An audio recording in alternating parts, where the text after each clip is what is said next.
the support of the Museum of the City of New York's board chair, Jamie Dinan, and their entire board, including Renee Menschel, who are doing so much to contribute to Lower Manhattan's Renaissance. You really have, pardon the nautical stuff, I've had to work hard on writing this. You put a fresh wind in your sails today.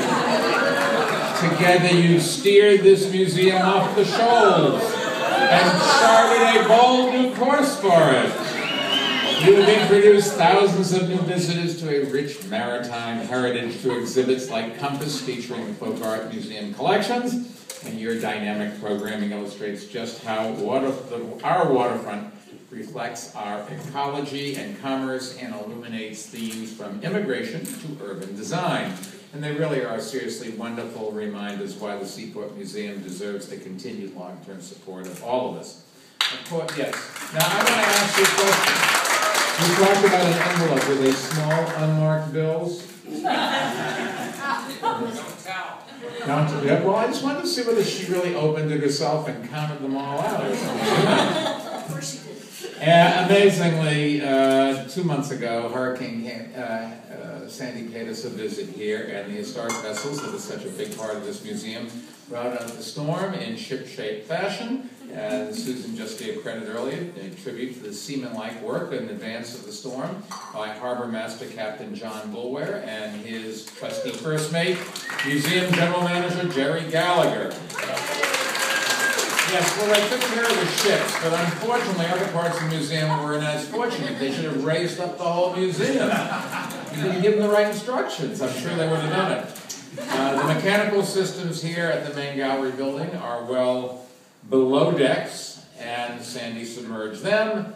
3 feet of seawater drenched the historic presses and priceless collection of type around the corner at the museum's Bone and Company shop, which I'm going to go visit after this. And damage that I did see myself seriously when I visited Bone and Company and the whole Seaport area in November, just after the storm, and it really was heartbreaking. Having said that, we are New Yorkers, and nature comes to call every once in a while, and we just have to learn to deal with it. And I think we have learned that in this city. This city is very resilient. We've been through some very tough times in the history of the city in the last 400 years since Henry Hudson sailed up the river. And every time we've come back, sometimes quicker than others, sometimes smarter than others, but this time we did it pretty quickly, very smartly, and we still have a ways to go, but we are going to get there, and we're not going to forget anybody. We're not going to quit until it is all done. As to the museum, you just can't keep a good museum down. The Seaport Museum is back, operating at full hours, 7 days a week. Visitors coming back, even though the museum still needs a lot of repair work. Let me tell you, like John Paul Jones, Susan Henshaw Jones has just begun to fight. And the outpouring of support for the museum over the past few months, including the work of something like 100 volunteers who helped with the week-long painstaking task of drying out Bone and Company's equipment, just showed, I think, how well-loved the museum is.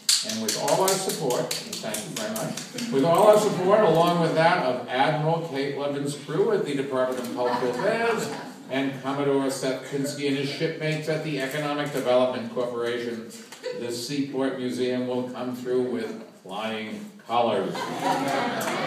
We are in the oldest part of the city. The streets have seen war and revolution, fire and terrorist attacks, and now devastating flood.